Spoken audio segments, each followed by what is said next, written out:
Nessa aula eu quero trazer para vocês essa reflexão e conhecimento sobre a inteligência emocional, o chamado raciocínio emocional, conhecido pela nova inteligência do século XXI.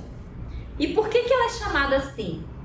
Porque ela está competindo com a própria inteligência da lógica, aquela inteligência da racionalidade que você busca na teoria, um novo conhecimento técnico e prático.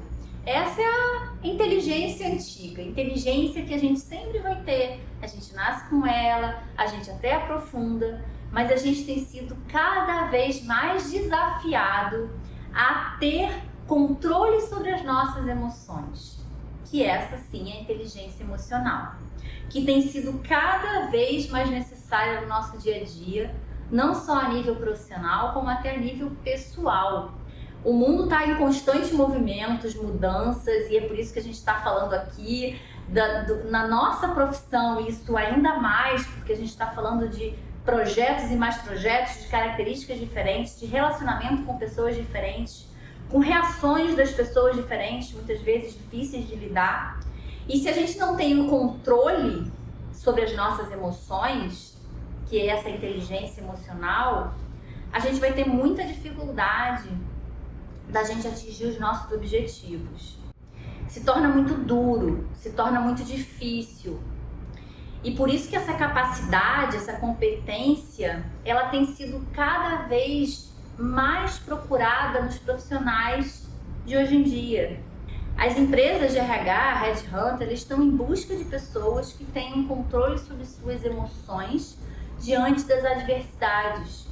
Como eu comentei nas aulas de empatia, resiliência, também. Mas a inteligência emocional ela é ainda mais difícil de ser buscada, de ser encontrada. É óbvio que uma pessoa que tem inteligência emocional, que controle suas próprias emoções, ela vai se relacionar melhor consigo mesma e com os demais. E a relação no ambiente profissional que a gente vive, que a gente se relaciona com pessoas completamente diferentes, em ambientes completamente diferentes, como eu já falei inúmeras vezes, mudando a vida desse ambiente, de todas essas pessoas, essa comunicação, esse relacionamento é fundamental.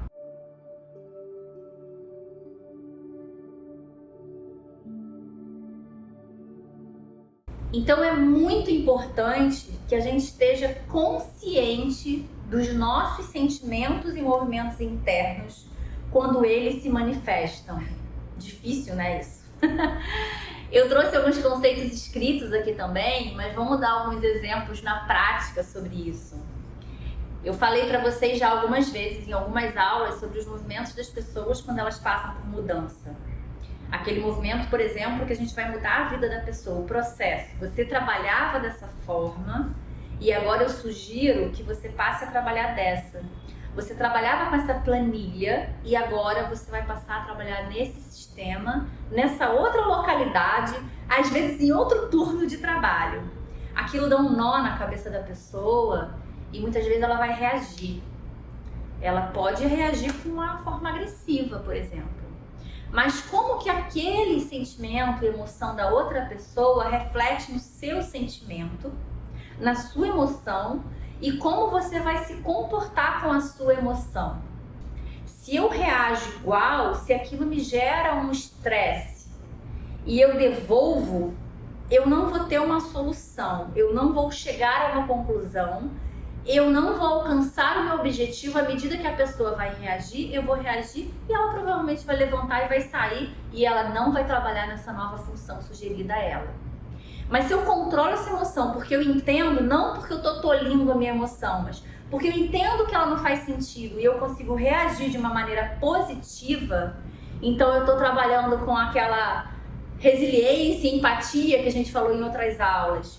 E eu consigo me colocar no meu lugar, racionalizar, por isso que eu também chamo de raciocínio emocional.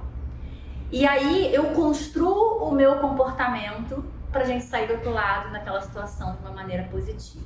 Então isso é ter um controle da emoção. Não é eu tolir a minha emoção, não é eu não sentir uma raiva que eu posso sentir naquele momento. Mas eu não revidar aquilo. Eu conseguir buscar entendimento e compreensão, construir algo novo e agir de uma maneira positiva. Isso é lidar com a inteligência emocional.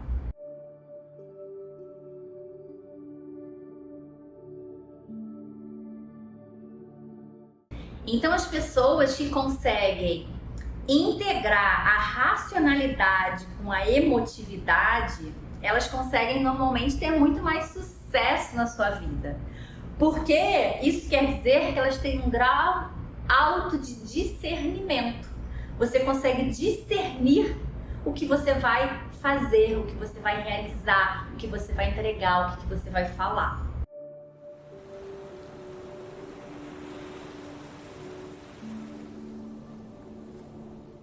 Existem muitas literaturas hoje em dia sobre inteligência emocional. O mais famoso é o do Daniel Goleman, que é dito pelo pai da inteligência emocional. E eu trouxe alguns conceitos aqui no material que eu acho que não adianta eu ficar passando para vocês de forma conceitual. Eu prefiro trazer essas reflexões e vocês podem ler no conteúdo. Então, até peço que vocês leiam, porque eu acho que tem muita coisa interessante para vocês lerem aqui no conteúdo que a gente deixou escrito.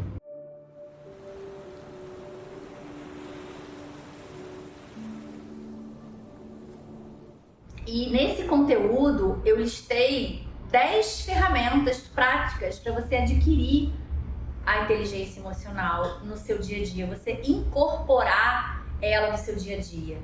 Que são algumas, como observar o seu próprio comportamento, como você fazer isso, você dominar as suas emoções, mas sem tolir, como eu falei.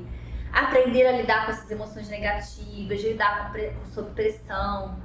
São coisas que são realmente muito importantes para você incorporar. E o que eu vou pedir é para vocês lerem esse material, mas levando para reflexão de exemplos de que acontece com vocês no dia a dia. Quando eu estudei muito comportamento humano, numa fase da minha vida, que me ajudou muito, muito profissionalmente, eu tinha uma ferramenta que me ensinaram e que eu quero aproveitar e passar para vocês nesse momento. Tentem refletir todo dia ou na noite sobre o dia que você passou, ou no dia seguinte de manhã sobre o seu dia anterior, situações que vocês passaram que precisaram lidar com as suas próprias emoções. Situações, como que vocês reagiram a situações alheias. Isso faz muito sentido, porque a gente começa a perceber como a gente se comportou. Muitas vezes a gente se incomoda e muda o nosso comportamento. E muitas vezes a gente aprende muitas coisas novas aí. Então eu vou deixar isso para vocês de dever de casa aqui para essa aula.